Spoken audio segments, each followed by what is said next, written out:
carbon dioxide. They first had to manufacture a problem, then make people demand the solution, then offer the carbon tax as that solution, which is of course what they wanted in the first place.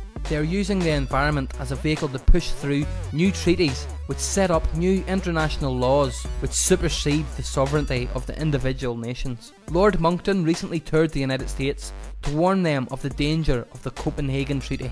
At Copenhagen, this December, weeks away, a treaty will be signed. Your president will sign it. Most of the third world countries will sign it because they think they're going to get money out of it. Most of the left-wing regimes around the world, like the European Union, will rubber stamp it. Virtually nobody won't sign it. I have read that treaty, and what it says is this: that a world government is going to be created. The word government actually appears as the first of three purposes of the new entity. The second purpose is the transfer of wealth from the countries of the West to third world countries in satisfaction of what is called coyly a climate debt, because we've been burning CO2 and they haven't, and we've been screwing up the climate. We haven't been screwing up the climate, but that's the line. And the third purpose of this new entity, this government, is enforcement. How many of you think that the word election or democracy or vote or ballot occurs anywhere in the 200 pages of that treaty? Quite right, it doesn't appear once. So at last, the communists who piled out of the Berlin Wall and into the environmental movement and took over Greenpeace, so that my friends who founded it left within a year because they'd captured it, now the apotheosis is at hand. They are about to impose a communist world government on the world. You have a president who has very strong sympathies with that point of view. He's going to sign. He'll sign it. Peace laureate. Of course he'll sign it. And the trouble is this: if that treaty is signed, your constitution says that it takes precedence over your constitution. And you can't resile from that treaty unless you get the agreement of all the other states parties. And because you'll be the biggest paying country, they're not going to let you out. So, thank you, America. You were the beacon of freedom for the world. It is a privilege merely to stand on this soil of freedom while it is still free. But in the next few weeks, unless you stop it, your president will sign your freedom, your democracy, and your prosperity away forever, and neither you nor any subsequent government you may elect will have any power whatsoever to take it back again. That is how serious it is. I have read the treaty. I've seen this stuff about government and climate debt and enforcement. They are going to do this to you, whether you like it or no.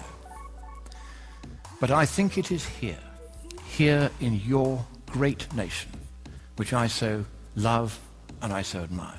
It is here that perhaps at this 11th hour, at the 59th minute and the 59th second, you will rise up and you will stop your president from signing that dreadful treaty, that purposeless treaty, for there is no problem with the climate, and even if there were, economically speaking, there's nothing we can do about it. So I end by saying to you the words that Winston Churchill addressed to your president in the darkest hour before the dawn of freedom in the Second World War. He quoted from your great poet Longfellow: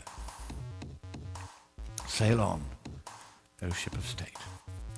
Sail on, O Union, strong and great. Humanity, with all its fears, with all the hopes of future years, is hanging breathless on thy fate." Thank you.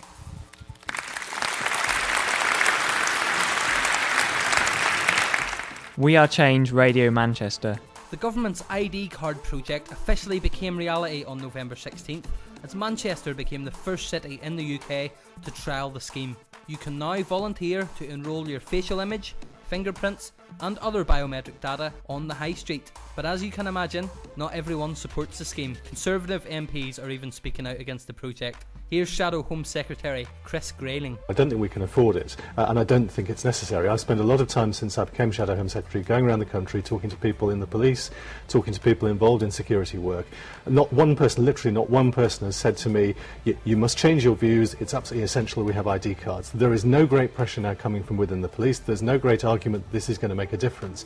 And the government's current plans are for a voluntary scheme. Well, if you were a terrorist, would you volunteer to have an ID card? So I cannot see how this scheme is going to work at the moment. Home Secretary Alan Johnson, overseeing the current propaganda campaign, claims the Tories are just playing politics, something he knows a thing or two about.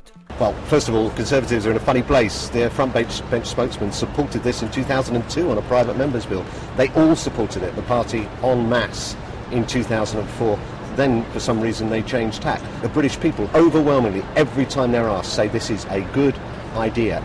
I took a walk around Piccadilly Gardens to find out if the people of Manchester will be volunteering for this scheme. I think it's a waste of time, because I don't think it's going to work. Would they in place the passports? Well, you can use them for travelling in Europe, but you need a passport to get one. Oh, yeah, okay, yeah, yeah, no thanks. I will, yeah, because practically everywhere you go now you're going to need ID. Whatever shop you go in, do what proof of who you are. So I reckon it's worthwhile. At least that way, you can, if you get picked up or you do something, you give a false name, at least you've got ID, you can. Also, would you be comfortable then giving your facial image and your thumbprint, all your fingerprints and stuff? Yeah, no problem, that won't bother me at all. Absolutely not, no. No, it's all very Orwellian, isn't it? It's exactly what it is. And why, well, you kind of touched on it, why not? Because I don't think the reason for bringing them in is a valid one. I don't think that actually exists, if you ask me. And we've got passports already, haven't we? I don't think we need anything else at all. No, pointless, really, I think. No, I won't, because I think that, yeah, as Ash said, pointless. Just wouldn't want people tracking me, to be honest. So yeah, that's about it, really. Probably, yeah. It's not free. Oh no, well, I won't then. Won't then. No, I don't live in Manchester anyway. Will you be taking an ID card? No, definitely not. Definitely not if it's not free anyway. Paid enough for my driving licence. I think that's enough. Our favourite former Home Secretary Jackie Smith launched the project earlier in the year. This is what she had to say back in May. The key words for me when it comes to the identity service are security and convenience. You know, let's be clear, we already wander quite often around the streets with large amounts of personal information, utility bills, passports, other information that we need to use at the moment to prove our identity. An identity card is a more secure and convenient way to do something that we're already having to do without actually sharing as much personal data as we now have to. But I think it's right as well, when we're thinking about the convenience of how you enrol your facial image, your fingerprints, both for ID cards and incidentally for biometric passports, that we make that as convenient as possible for the public. We're used in this country to having our digital photos taken for our passports in high street outlets.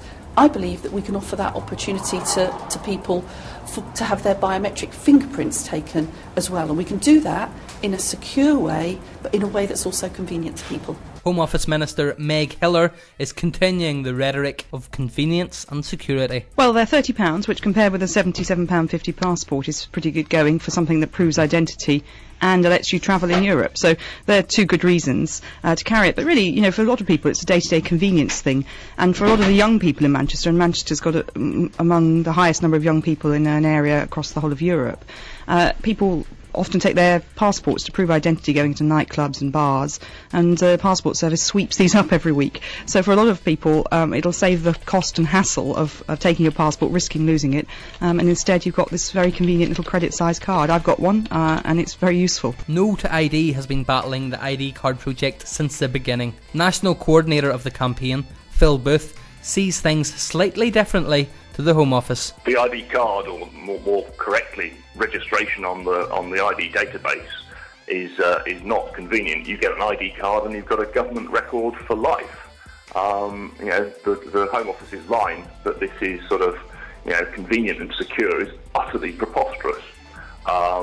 We've shown time and again that the chips they put in the card and the passport are crackable.